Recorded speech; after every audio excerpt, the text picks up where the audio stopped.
Dios no abandona nunca a su iglesia. Entonces, la iglesia vive aun cuando un papa muera o desaparezca por renuncia o renuncia al papado.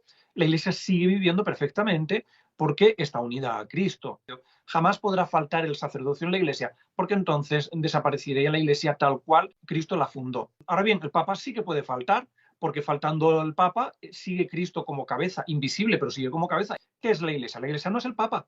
La iglesia es la comunidad o el pueblo de fieles repartidos por el orbe. Faltando la cabeza visible, que no la invisible, porque Cristo sigue siendo cabeza de la iglesia sigue siendo perfectamente visible. Ningún hereje puede ser elegido papa y ningún papa puede caer en herejía. Lo que se ha visto después del Vaticano II o después de la muerte de su santidad Pío XII no se había visto nunca antes en la iglesia, que supuestos papas enseñen doctrinas contrarias a los papas anteriores y contrarias a la esencia misma de la iglesia, como es, por ejemplo, la herejía del ecumenismo. La iglesia, por lo tanto, jamás ha dicho que un papa esté impedido por Dios para incurrir en herejía. Al contrario, en virtud del libre albedrío, puede incurrir en herejía, puede enseñar el error voluntariamente, que eso es la herejía. Ahora bien, enseñando el error, renuncia a enseñar la verdad. Por lo tanto, está renunciando al papado y enseñando la herejía, cae del papado. Esa es la doctrina,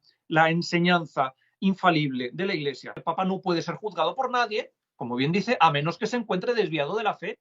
El que por nadie puede ser juzgado, sí que puede ser juzgado si se desvía de la fe. Está recogido en el decreto de Graciano, en el año ya 1140. El derecho divino por naturaleza es perpetuo y es irreformable.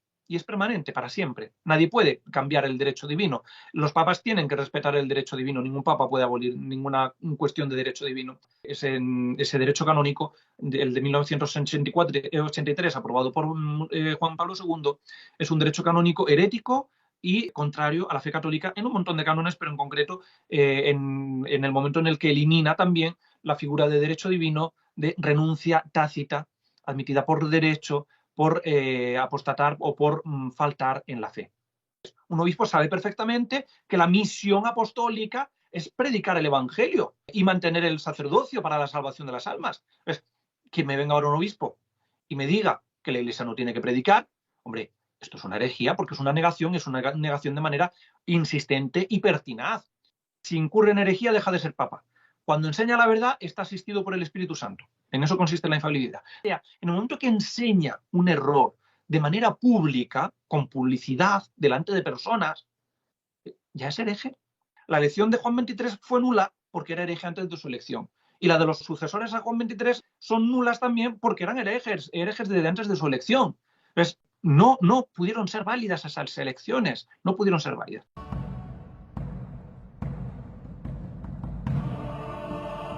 En estos tiempos de confusión y apostasía, los católicos, para no ser engañados por el maligno, necesitamos instruirnos en el magisterio de nuestra Santa Madre Iglesia, la de siempre. Merece la pena escuchar atentamente la enseñanza de don José C. Acero para comprender la realidad de la situación. El presente vídeo, bajo el título genérico de Abominación, tiene una segunda parte que trata sobre los vaticinios de algunos santos y apóstoles de nuestro Señor para la Iglesia en los últimos tiempos. No se la pierdan.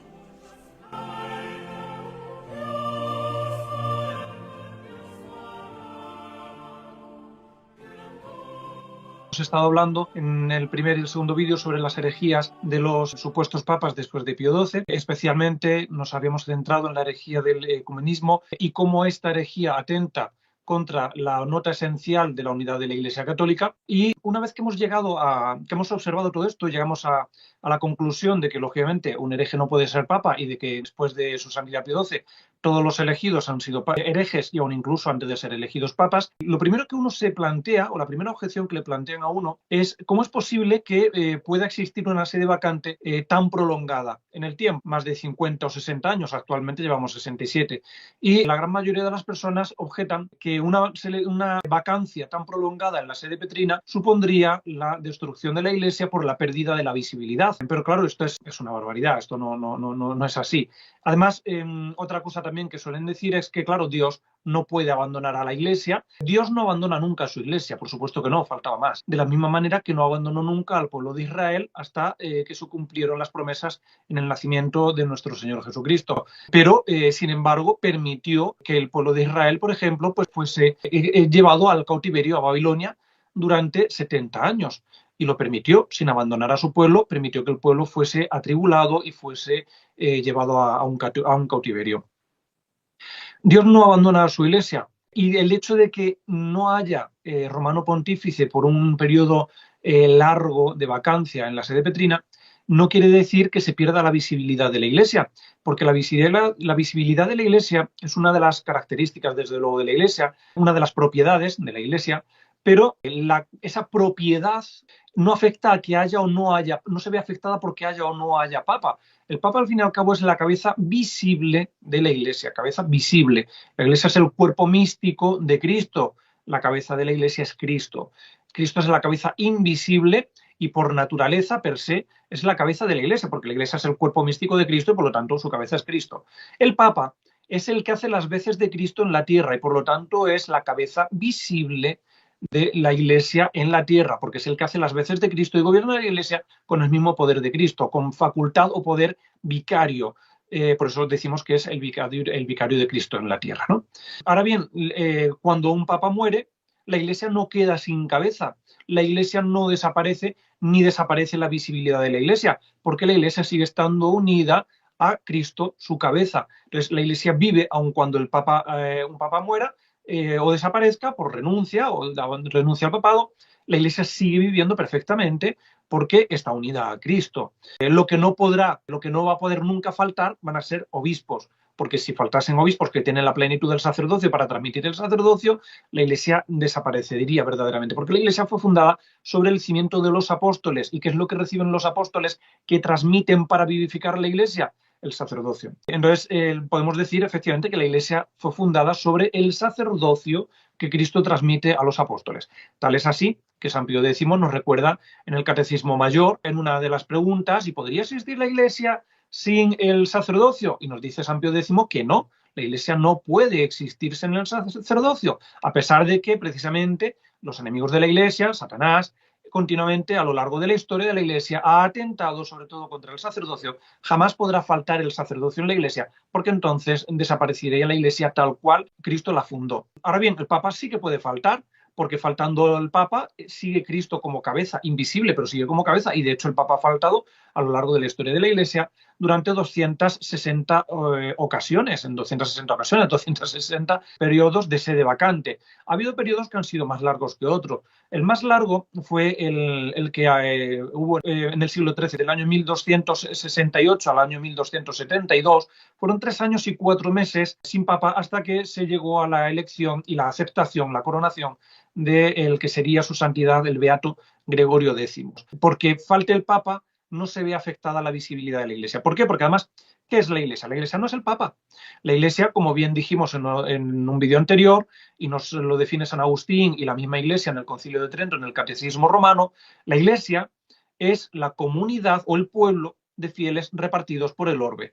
¿Fieles a qué? Fieles a la doctrina revelada, al depósito de la fe entregado por Cristo a sus apóstoles, fieles a la fe, fieles a la doctrina, que mantienen lógicamente una unidad en los sacramentos y en el gobierno, pero la unidad en los sacramentos y en el gobierno se basa en la fidelidad a la doctrina, porque yo acepto la doctrina y soy fiel a la doctrina, sé que Pedro es cabeza, sé que Pedro es piedra, sé que Pedro es el vínculo de la unidad, porque yo acepto la doctrina y soy fiel a la doctrina, sé que existen 7 sacramentos y sé que debo recibir los sacramentos para la salvación. Pues todo eso es en base, lógicamente, a la fidelidad de la doctrina. Bien, si la Iglesia es, por lo tanto, el pueblo fiel repartido por el orbe, faltando la cabeza visible, que no la invisible, porque Cristo sigue siendo cabeza de la Iglesia sigue siendo perfectamente visible. O sea, la visibilidad, la propiedad de visibilidad de la Iglesia no se ve afectada por la carencia de un papa. Que las vacancia ha sido muy prolongada. Actualmente vamos, como hemos dicho, ya por 67 años, desde 1958 hasta actualmente pues estamos en 2025, 67 años. Bien, esto no afecta a la visibilidad porque sigue habiendo fieles a la doctrina por todo el orbe, y entonces la Iglesia, que por institución divina está formada por dos cuerpos o por dos partes, básicamente la Iglesia docente, la que enseña, sucesora de los apóstoles, y la Iglesia discente, la que es enseñada. Mientras haya Iglesia docente y Iglesia discente, es decir, mientras haya obispos y laicos fieles sometidos a esos obispos, la Iglesia sigue existiendo y sigue siendo visible. Y sigue siendo visible en las personas que son fieles a la Iglesia. Por lo tanto, vuelvo a repetir, la carencia de un papa no afecta a la visibilidad de la Iglesia y no afecta, por lo tanto, a la vida de la Iglesia en cuanto que tal. Y Dios nuestro Señor puede permitir, no ha abandonado a la Iglesia, pero puede permitir que se pase por una gran tribulación, como pasó el pueblo de Israel, sin que Él lo abandonase cuando estuvo en el cautiverio de Babilonia. Y no debemos asustarnos por esto, porque precisamente ya nuestro Señor, tanto en los evangelios de San Mateo y de San Marcos, como por ejemplo luego San Pablo y algunos apóstoles más, nos hablan precisamente de una gran apostasía y de alguna manera nos vienen ya previniendo y nos avisan que al final de los tiempos habrá una gran turbación, que todo indica que será precisamente pues como la que estamos viviendo a día de hoy, porque habrá una gran sede vacante o una sede usurpada, como vamos a ver a continuación. Lo que no podemos aceptar bajo ningún concepto es que un hereje pueda ser papa. Los herejes están fuera de la Iglesia. Esto es lo que nos han dicho siempre la Iglesia. ¿Quién está fuera de la Iglesia? Los herejes cismáticos apóstatas y los excomulgados. Por lo tanto, los que están fuera del cuerpo místico no pueden pertenecer al cuerpo y no pueden ser cabeza del cuerpo quien no pertenece al cuerpo, porque por definición los herejes pues están fuera de la Iglesia, porque no son fieles a la doctrina, porque no aceptan precisamente la doctrina revelada. Y esto es así como que afecta también a los papas. Ningún hereje puede ser elegido papa y ningún papa puede caer en herejía. Ahora bien, que un papa no pueda caer en herejía no quiere decir que esté impedido por Dios para caer en herejía, porque la herejía primeramente es un pecado y luego es un delito. Pecado cuando la herejía es la negación de una verdad, ¿no?, que se debe creer, de una verdad que debe ser creída con fe divina y católica. Por lo tanto, si yo niego en mi interior, niego una verdad, estoy cometiendo pecado de herejía. Es pecado y es pecado mortal. Ahora bien, cuando yo eso que niego en mi interior lo exteriorizo, lo saco al exterior y lo doy a entender a las personas y enseño a las personas esa negación, entonces estoy cometiendo ya un delito de herejía, porque hay que distinguir entre pecado y delito. Pecado es la infracción de la ley divina, o sea, es la desobediencia a la voluntad y leyes divinas. Eso es pecado. Los pensamientos impuros consentidos, por ejemplo, son pecado. Sin embargo, no son delito, porque el delito es la infracción en el fuero externo, la infracción de la ley en el fuero externo, ¿no?, cuando ya infringimos la ley afectando a otras personas. Eso ya es delito. Un pensamiento de ira o el deseo de iracundo de matar a alguien, pues será pecado mortal. Pero si yo, además, pero nadie me puede juzgar por ello, eso no es un delito, pero si yo además ese deseo lo pongo en práctica y termino ejecutando el deseo de manera externa, matando a una persona, entonces estoy cometiendo un delito. Hay que distinguir, por lo tanto, entre pecado y delito. Bien, la herejía, que es pecado y es delito, cuando se hace público, Dios no puede impedir a un papa que voluntariamente incurra en herejía, es decir, que cometa un pecado y un delito, porque si Dios impidiera a un papa pecar, entonces estaría violando el dogma del libre albedrío, y es que todos los seres humanos tenemos libre albedrío, voluntad, para acercarnos a Dios o para alejarnos de Él. Pues, si por un pecado yo quiero alejarme de Dios, siendo papa, Dios no me lo puede impedir como tal, por muy asistido que esté del Espíritu Santo. A día de hoy, y sobre todo después del Vaticano II, muchas personas defienden que el Papa está impedido por Dios, porque como está asistido por el Espíritu Santo, pues Dios le impide incurrir en herejía. No, Dios asiste al Papa, el Espíritu Santo asiste al Papa para enseñar la verdad, de manera que cuando enseña la verdad, la enseña de manera infalible, no cae, o sea, no se equivoca enseñando la verdad. Cuando enseña la verdad, la enseña infaliblemente. En eso consiste la infalibilidad. Ahora bien, si un papa conscientemente quisiera enseñar el error, Dios no le puede impedir.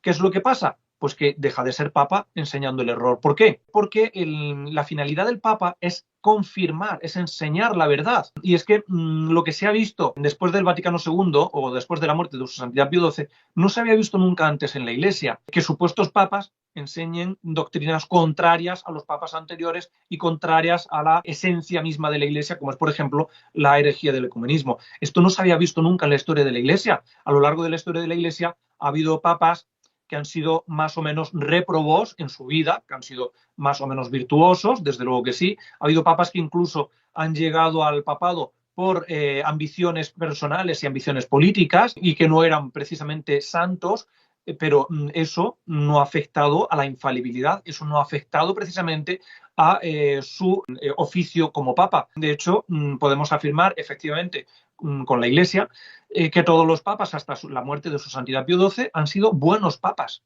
Todos han sido buenos papas, porque lo que hace que algo sea bueno o malo, y esto es de filosofía elemental, nos lo recuerda Aristóteles y muchísimos filósofos, lo que hace que algo sea bueno o malo es que cumpla la finalidad que le es propia con mayor o menor perfección. Por ejemplo, un cuchillo será mejor cuchillo cuanto mejor cumpla con la propiedad, con la finalidad que le es propia.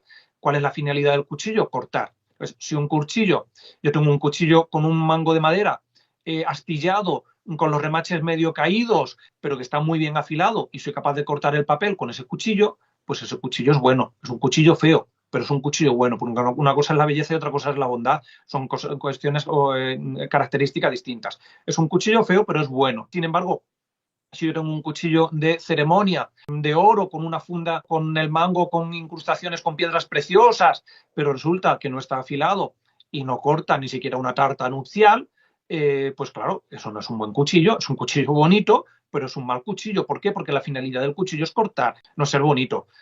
Con los papas pasa lo mismo. La finalidad de los papas no es ser santos. Ser santo es la finalidad de todos los seres humanos, básicamente, y sobre todo de todos los bautizados, lógicamente, de todos los cristianos. Dios, Cristo nuestro Señor nos dice, sed perfectos como vuestro Padre es perfecto. Y esto es un mandamiento que nos da a todos los cristianos. Todos tenemos que ser perfectos, es decir, todos estamos llamados a la salvación y todos debemos procurar la salvación por medio de la perfección. Todos tenemos que salvarnos y ser santos. Ahora bien, dentro de todos los cristianos hay una persona, que es el Papa, que tiene una finalidad propia que le es solo y exclusiva de él. ¿Cuál es la finalidad del Papa?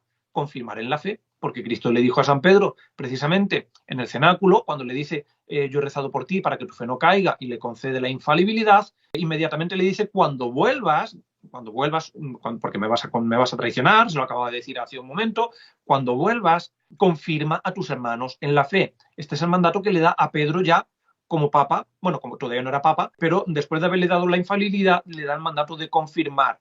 ¿Cuándo lo instaura ya en papa definitivamente, por así decirlo, en vicario? Pues cuando Cristo marcha de la tierra, porque estando Cristo aquí en la tierra, no necesita que nadie gobierne con poder vicario en su presencia. Mientras esté Cristo, es Cristo quien gobierna la Iglesia. Ahora, cuando Cristo marcha, cuando asciende a los cielos, es cuando ya deja a su vicario. Es precisamente antes de ascender cuando le hace la triple pregunta con la triple confesión a San Pedro, ¿me amas? Sí te amo. ¿Me amas? Sí te amo. ¿Me amas? Sí te amo. Yo soy, Señor, tú sabes todo, tú sabes que te amo. Y entonces Cristo le dice a San Pedro, apacienta mis ovejas, apacienta mis corderos. Apacienta mis corderos, apacienta mis ovejas. Corderos y ovejas. Por corderos y ovejas entendemos las dos partes de la Iglesia. Corderos son los que gobiernan el rebaño, porque el cordero es el que lleva la voz cantante dentro del rebaño.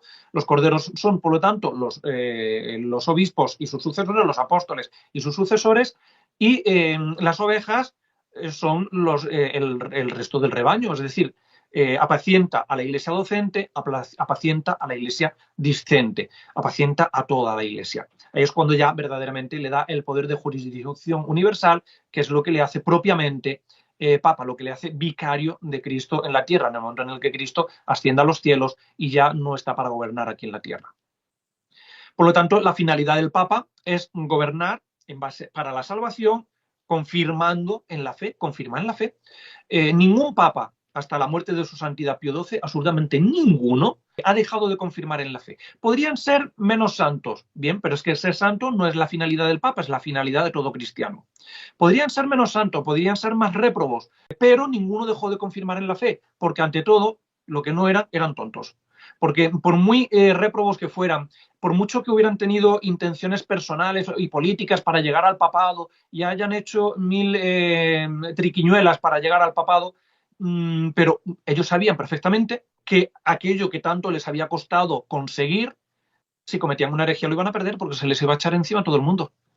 Claro, es que esto lo ha tenido la Iglesia en cuenta desde siempre, desde que la Iglesia es Iglesia. O sea, lo que se hace ahora, después del Vaticano II, de intentar justificar las herejías de los supuestos papas, diciendo que es papa, el papa es solamente infalible cuando habla es cátedra en el magisterio extraordinario y solemne. Claro, como ningún papa después de Pío XII, de proclamar Pío XII el dogma de la Asunción, ha hablado en magisterio solemne extraordinario, y el Vaticano II, por voluntad tanto de Juan XXIII como de Pablo VI, no es un concilio dogmático, sino un concilio meramente pastoral, y vale, pues no hay magisterio extraordinario solemne, por lo tanto, como solamente son infalibles en el magisterio extraordinario, pueden decir todas las herejías que quieran en el magisterio ordinario y todas las barbaridades que quieran. Y así llegamos al caso de que incluso hay personas a día de hoy que niegan, por ejemplo, que los documentos de Francisco sean incluso magisterio. No, no es magisterio, o sea, son documentos de un supuesto papa, firmados por el supuesto papa, en los que está enseñando novedades, pero no son magisterio. Pues entonces, si no es magisterio, ¿qué es? Pero intentan salvar como sea la infalibilidad a toda costa. Bien, a ver, la infalibilidad es, como hemos dicho antes, consiste en que el papa es infalible enseñando la verdad, pero no quiere decir que el papa esté impedido para enseñar el error. Y quien enseña el error renuncia a enseñar la verdad, porque el error es lo contrario a la verdad. Pues si la finalidad del papa es enseñar la verdad, y él sabe que tiene que enseñar la verdad, pero no enseña la verdad, sino que enseña el error voluntariamente, enseñando el error por los hechos, está renunciando a enseñar la verdad tácitamente, de manera implícita. En el momento en el que se renuncia a enseñar la verdad, se pierde el cargo de enseñar la verdad, que es el cargo del papado.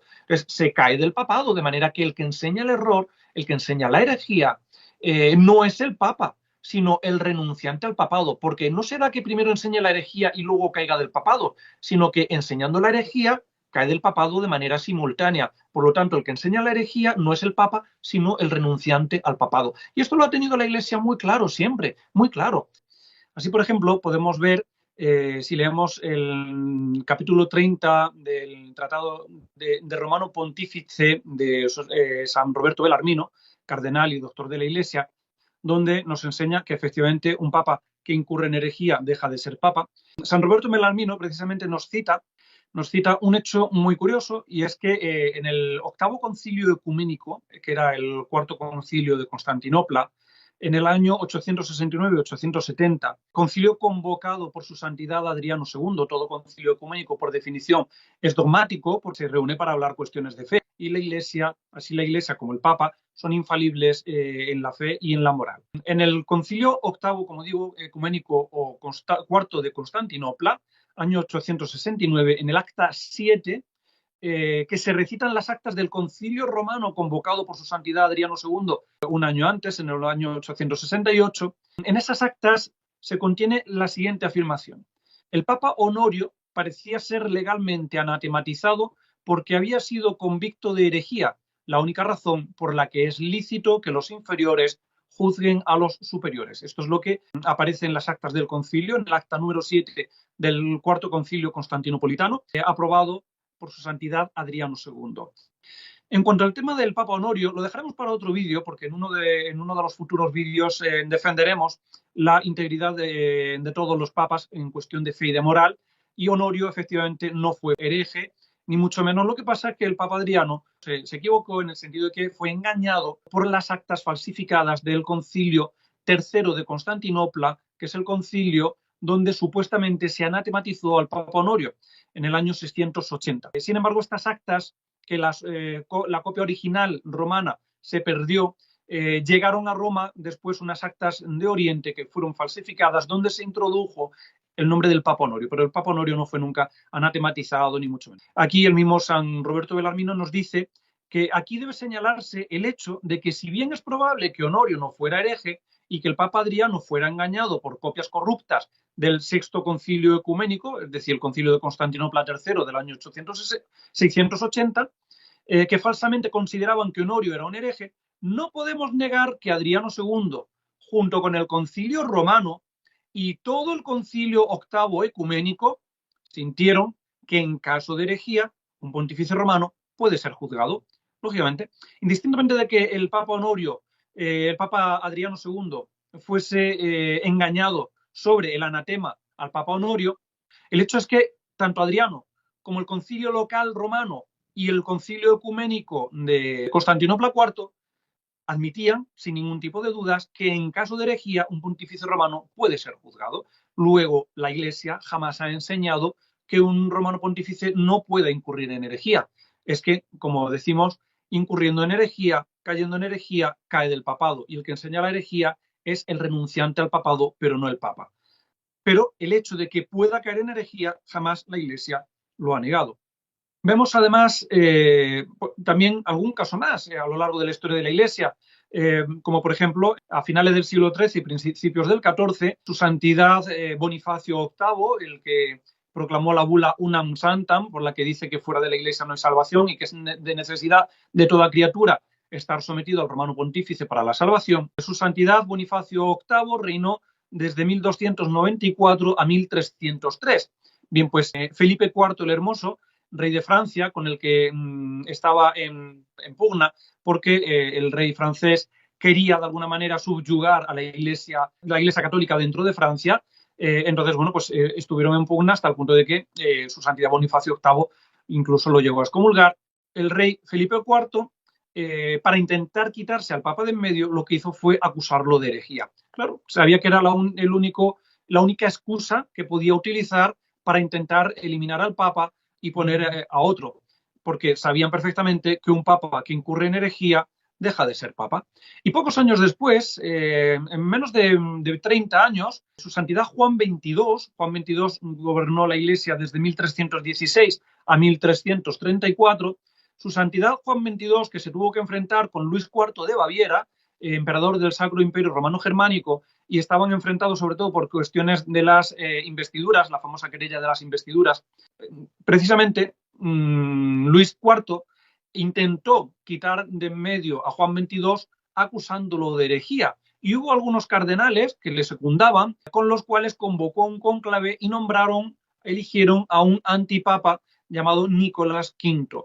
Nicolás V en un año o poco menos o poco más renunció y volvió a la comunión con su santidad Juan XXII. Pero la Iglesia entera no aceptó las acusaciones del emperador. Ahora bien, si el emperador, tanto Luis IV de Baviera o el rey Felipe IV de Francia, intentaron quitar de en medio a los romanos pontífices que le eran hostiles a sus intereses y lo intentaron hacer acusándolo de herejía, es porque efectivamente todo el mundo sabía perfectamente que si un papa incurre en herejía, pierde el papado. Por eso, a lo largo de la historia vemos casos en los cuales algunos reyes que se han enfrentado a romanos pontífices los han intentado acusar de herejía para, de alguna forma, quitarlos del papado.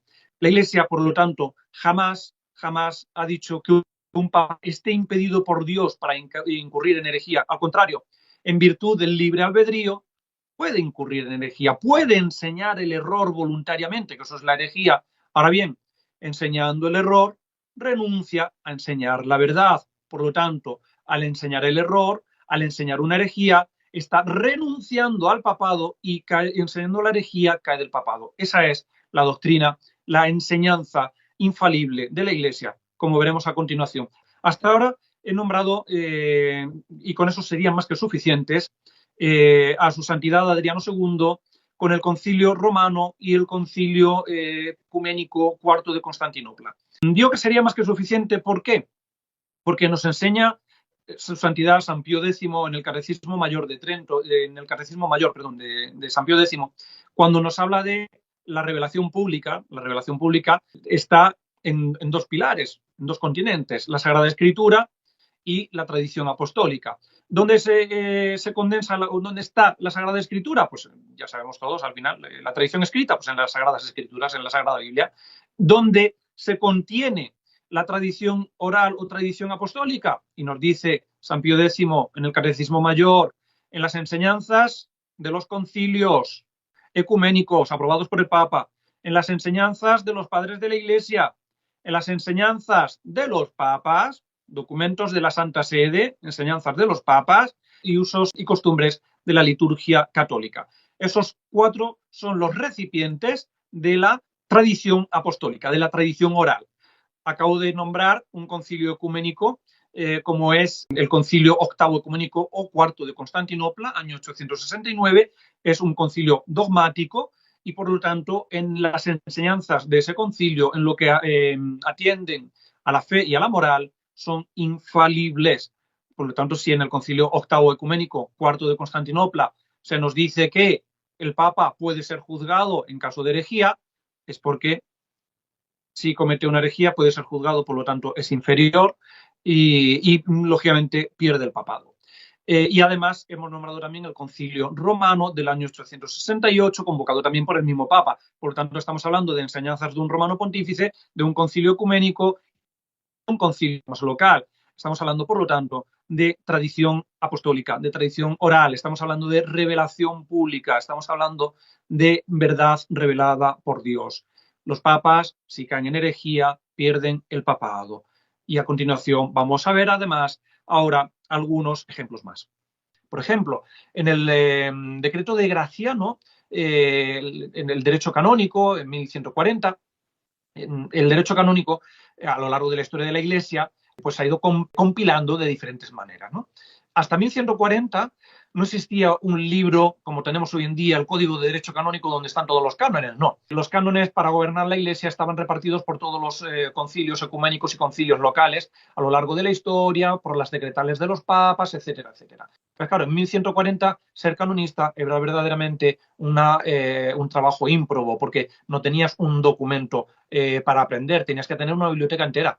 Y para ejecutar de alguna forma los abogados, los canonistas de la Iglesia, para ejercer el derecho canónico, pues era algo bastante complejo. Entonces, hay un monje que se llama Graciano, que era profesor de Derecho Canónico en la Universidad de Bolonia, y en 1140, para poder facilitar la enseñanza del derecho canónico a sus alumnos, pues se le ocurrió la genial idea de coger todo el derecho canónico del primer milenio de la historia de la Iglesia, hasta 1140, y compilarlo en un volumen que él llamó la Concordia de Cánones Discordantes. Concordia de Cánones Discordantes, porque intentaba además explicar la concordia en cánones que son aparentemente discordantes entre sí, pero que no lo son. A este volumen llamado Concordia de Cánones Discordantes, posteriormente se le conoce, precisamente por el nombre del autor, el decreto de Graciano. Bien, el decreto de Graciano es el primer volumen, la primera compilación del derecho canónico en la historia de la Iglesia y sobre todo en Occidente, en la Iglesia latina. En el decreto de Graciano, en la primera parte del decreto de Graciano, que está dividida en distinciones, en la distinción 40,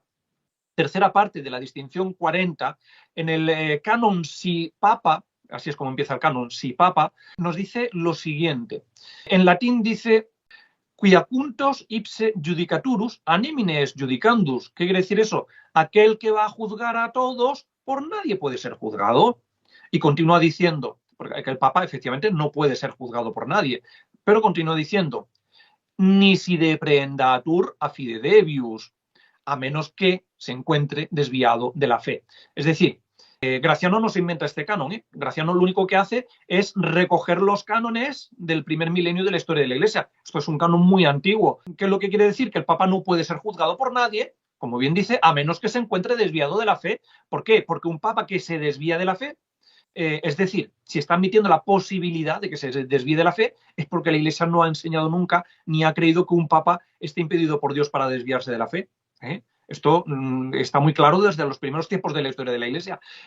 Si se encuentra desviado de la fe, puede ser juzgado, pero ¿cómo puede ser que el que no puede ser juzgado por nadie pueda ser juzgado al desviarse de la fe? Pues muy sencillo, porque al desviarse de la fe se desvía del oficio que le es propio, que es el de enseñar y confirmar en la verdad, y entonces, renunciando a enseñar y confirmar la verdad, por medio de la enseñanza del error, se pierde el papado y se convierte en un inferior, y ahí sí puede ser juzgado por la Iglesia. Por eso, el que por nadie puede ser juzgado, sí que puede ser juzgado si es desviado, si se desvía de la fe. Está recogido en el decreto de Graciano, como digo, en el año ya 1140. Pero es que 60, 70 años después, su santidad, el Papa Inocencio III, que reinó en la Iglesia desde finales del siglo XII a principios del XIII, 1198-1216, en un sermón llamado In consecratione Pontificis Maximi, en la consagración del Pontífice Máximo, hablando sobre el Papa, su santidad Inocencio III,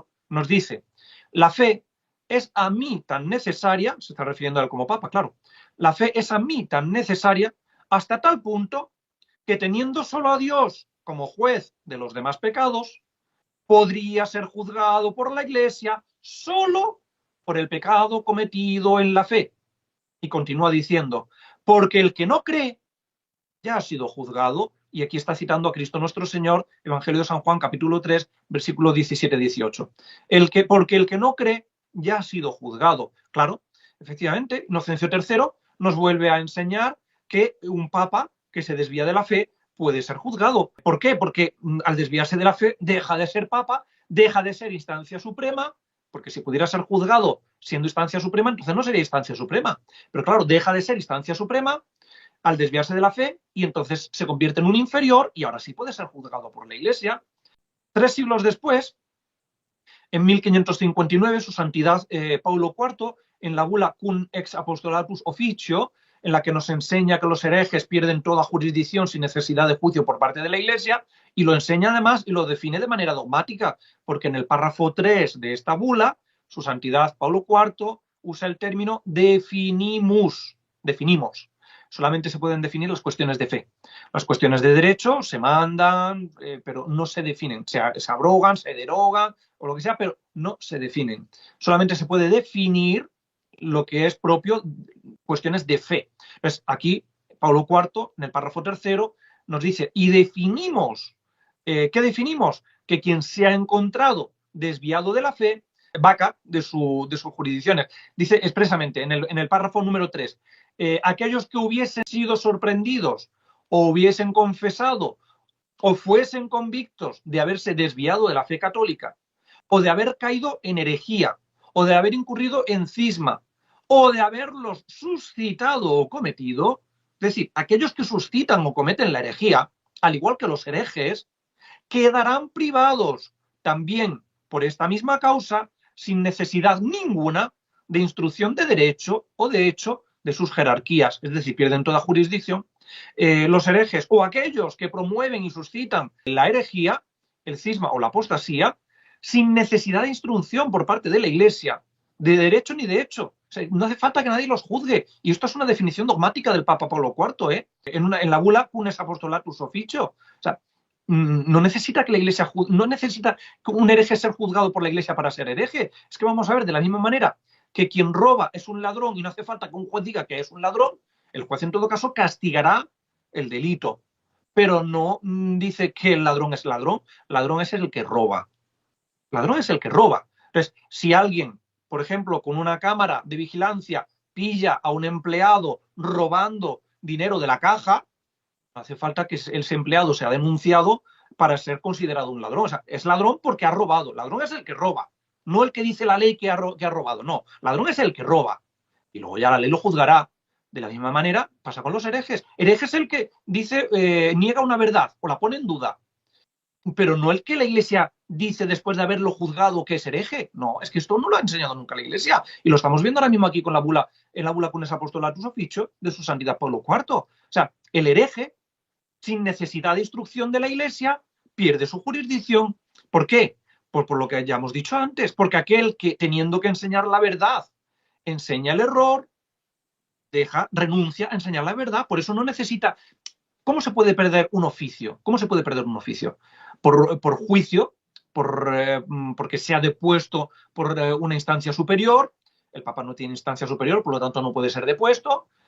O por renuncia, entre otras cosas, ¿no? El Papa, la única forma que hay de perder el papado es la renuncia o la muerte, nada más, porque no puede ser juzgado por nadie. Bien, pero es que la renuncia puede ser de manera expresa. Yo renuncio al papado, pues como hizo su santidad, el último en renunciar fue su santidad Celestino V, a finales del siglo XIII. Fue el último en renunciar de manera expresa. Bien, puedo renunciar expresamente, o puedo renunciar, es decir, por escrito, delante de testigos, ante notario, o puedo renunciar de manera implícita, es decir, por hechos. Yo puedo renunciar por palabras o por obras, por palabras o por hechos. Por hechos implícitos que son contrarios al oficio.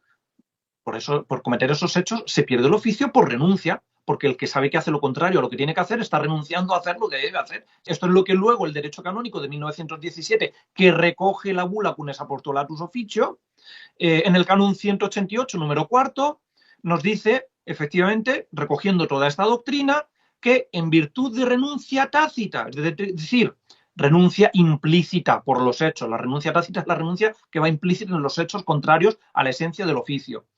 En virtud de renuncia tácita admitida por el mismo derecho, vacan, es decir, caen, vacan ipso facto, sin ninguna declaración de cualesquiera oficios, si el clérigo, y nos vamos al punto cuarto, dice, apostata públicamente de la fe. En latín expresamente dice, a fide católica publice defecerit, es decir, si cae públicamente de la fe, si cae públicamente de la fe. Hay tres formas de caer. Se puede caer de manera parcial, cuando uno niega una verdad. Se puede caer de manera total, apartándome de la fe, por la apostasía. Manera parcial, herejía. Manera total, apostasía. O apartándose del vínculo de la unidad en la fe, que es el Papa, el cisma. Esas son las tres formas de apartarse, de caer en la fe, o de apostatar, como dice aquí. Lo que pasa es que el término apostatar igual nos puede confundir, ¿no? En latín es mucho más explícito. Nos dice a fide católica publice defecerit, es decir, cayera, faltara públicamente a la fe. Un déficit es una falta de algo. Un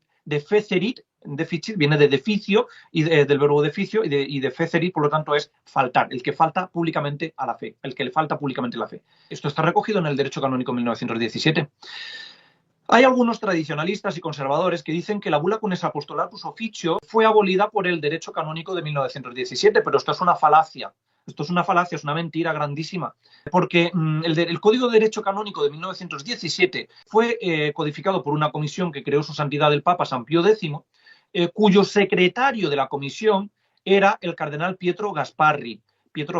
Y el secretario de Pietro Gasparri, la mano derecha, secretario del secretario, era el presbítero Eugenio Pacelli, futuro Papa Pío XII. Bien, bueno, pues el cardenal Pietro Gasparri, después de publicarse en 1917 el Código de Derecho Canónico, él, que había estado en la comisión, que era el secretario de la comisión, y que sabía todos los documentos que se habían incluido en el derecho canónico, escribe el Codex Juris Canonicis Fontes, es decir, las fuentes del Código de Derecho Canónico, las fuentes de las que bebe, es decir, todos los documentos que están incluidos en el derecho canónico. Bueno, pues en el primer volumen de las fuentes del cardenal Gasparri, de las fuentes, en el primer volumen nos encontramos efectivamente que aparece la bula Cunes Apostolatus Officio, bulas de Paulo IV, en el número 94 en el índice. Si nos vamos al índice de las fuentes del primer volumen, nos vamos a encontrar que en el número 24 está la bula Cunes Apostolatus Officio del 15 de febrero de 1559, bula de su santidad Paulo IV. Por lo tanto, la bula fue incluida, no fue abolida por el Código de Derecho Canónico. Y aquí vemos en el canon 188, hay más de 15, más de una quincena de cánones repartidas por todo el derecho canónico que recogen la enseñanza de la bula Cunes Apostolatus Officio. Pero en concreto el canon 188, número cuarto, es el que recoge más plena y perfectamente la doctrina del Papa. Porque el Papa nos dice, Pablo IV nos dice que los herejes quedan privados de la jurisdicción sin necesidad de ninguna instrucción de derecho y de hecho, y el canon 188, número cuarto, nos dice que, en virtud de renuncia tácita admitida por el mismo derecho, vacan ipso facto, sin ninguna declaración, cualesquiera que sean los oficios, si el clérigo falta públicamente a la fe católica. El papado es un oficio clerical, porque el papado no es un sacramento, el papado no imprime carácter, el papado se puede perder, y de hecho se pierde con la muerte o con la renuncia, como acabo de decir hace un momento. Entonces, el papado es un oficio, el mayor de todos dentro de la Iglesia, el primero y el principal, pero es un oficio. Aquí no se hace ninguna excepción, se está diciendo que sea cual sea el clérigo, cualesquiera oficios, se pierde, vacan, ipso facto, por caer en la fe.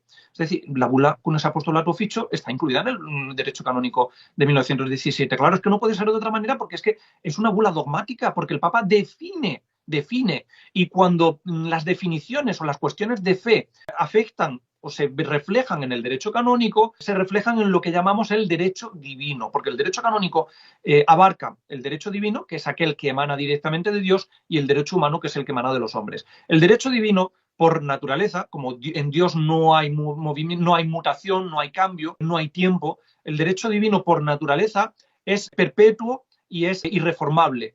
y es permanente para siempre. Nadie puede cambiar el derecho divino. Los papas tienen que respetar el derecho divino. Ningún papa puede abolir ninguna cuestión de derecho divino. Sin embargo, el derecho humano que es el de los papas y el de la Iglesia, el derecho humano, como tiene en sí a los hombres por fuente y por origen, por naturaleza el derecho humano, es mutable y es susceptible a cambios, a derogaciones, aboliciones, etcétera, etcétera. Pero no así el derecho divino.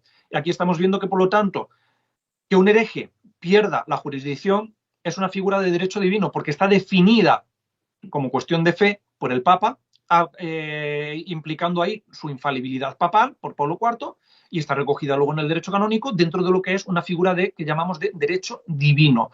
La figura de derecho divino es esa renuncia tácita, es decir, que quedan privados sin necesidad de instrucción. ¿Cómo se puede quedar privado de la jurisdicción sin necesidad de instrucción? Porque yo pierdo la jurisdicción, la pierdo por voluntad, porque yo renuncio. Como hemos dicho antes, puedo renunciar expresamente o puedo por palabra o puedo renunciar implícitamente por obras. Hay dos formas de renunciar. Entonces, la renuncia tácita es una figura de derecho divino que no puede ser abolida.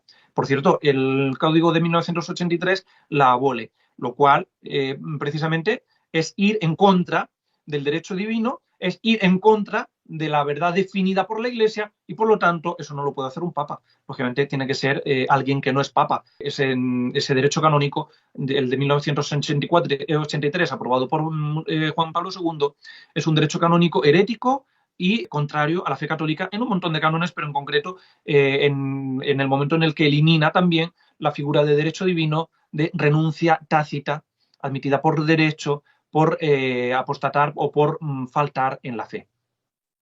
El mismo Pablo IV, en el párrafo 1, en el párrafo primero de la bula Cunes Apostolatus Officio, nos dice, siguiendo las enseñanzas recogidas en el decreto de Graciano, siguiendo la enseñanza de su santidad Inocencio III y la enseñanza de la Iglesia Católica Universal de todos los tiempos, Pablo IV en el primer párrafo nos dice, antes de definir que vacan ipso facto, él nos dice, el romano pontífice, que como vicario de Dios y de nuestro Señor tiene la plena potestad en la tierra y a todos juzga y no puede ser juzgado por nadie, si fuese encontrado desviado en la fe, podría ser impugnado. Claro. O sea, ¿por qué a día de hoy entonces dicen muchas personas que el Papa es imposible que caiga en la fe porque está impedido por Dios? No, no está impedido por Dios. No está impedido por Dios. Y esto la Iglesia lo ha tenido siempre muy claro. No está impedido por Dios. Si el Papa puede ser encontrado desviado de la fe y puede ser impugnado, es porque se puede desviar de la fe. Si es que está muy claro, está muy claro. ¿Cómo salvamos entonces la promesa de Cristo? Tu fe no va a caer. Cuando le dice a San Pedro, tu fe no va a caer, rezado por ti para que tu fe no caiga. Pues como lo hemos dicho antes, se salva muy fácilmente. Aquel que siendo sucesor de Pedro incurre en una herejía, al enseñar la herejía renuncia al papado y entonces el que enseña la herejía no es el papa, sino el renunciante al papado. Es decir, el papa verdaderamente no cae en la fe. Un papa no puede caer en herejía, pero no puede caer en herejía porque cayendo en herejía deja de ser papa. Si es que es así de sencillo y no hace falta que nadie lo juzgue. No hace falta que nadie lo juzgue. La herejía es la negación o duda pertinaz de una verdad que debe ser creída con fe divina y católica. Esa es la definición de herejía según el derecho canónico, tanto del 17 como del 83, que eso sí lo han mantenido en el Código de Derecho Canónico de Juan Pablo II. Mantienen la misma definición. No hace falta que nadie juzgue a una persona para ser hereje. Por ejemplo, cuando Juan Pablo II, siendo arzobispo de Cracovia, arzobispo Wojtyła, todavía no era cardenal, siendo arzobispo de Cracovia, en el aula conciliar en 1864, tal y como dijimos el otro día, que se puso además la cita en el vídeo, cuando dijo que la Iglesia no tiene que enseñar a los no creyentes, sino que tiene que buscar en común con el mundo, hombre, eso es una herejía.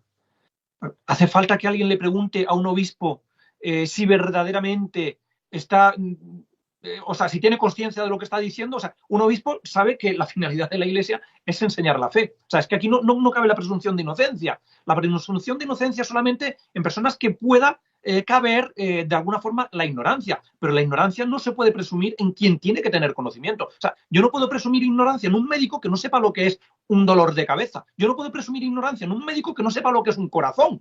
O sea, no, porque el médico tiene que saber esas cosas. Ahí no se puede presumir ignorancia. Por lo tanto, lo que haga contrario al funcionamiento del corazón o de cualquier otro órgano del cuerpo, ahí no hay ignorancia posible.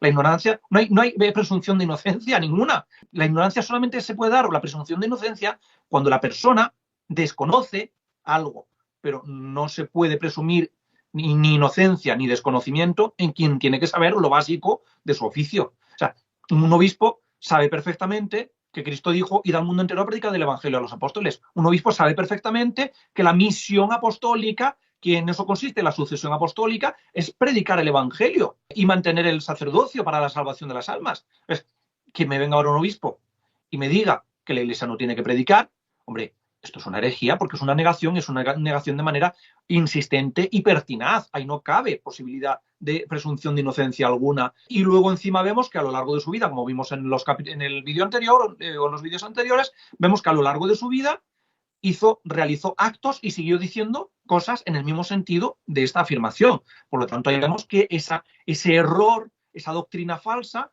él la mantiene de manera obstinada, con obstinación. Es decir, es pertinaz, tiene pertinacia. Por lo tanto, era un hereje, y un hereje no puede ser papa. Y esto es lo que nos han enseñado siempre la Iglesia. Es que no hace falta que nadie lo juzgue. He nombrado ya 4 documentos. He hablado del derecho universal de la Iglesia. Decreto de Graciano 1140.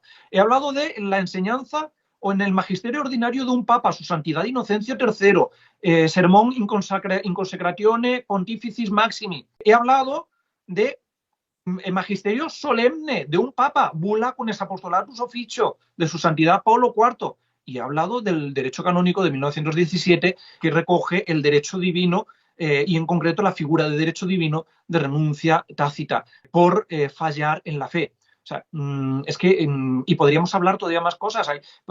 Cualquiera puede leer el capítulo 30 de Romano Pontífice de San Roberto Belarmino, donde habla precisamente de que un papa hereje no puede, un papa que comete una herejía no puede seguir siendo papa, porque ipso facto deja de ser papa.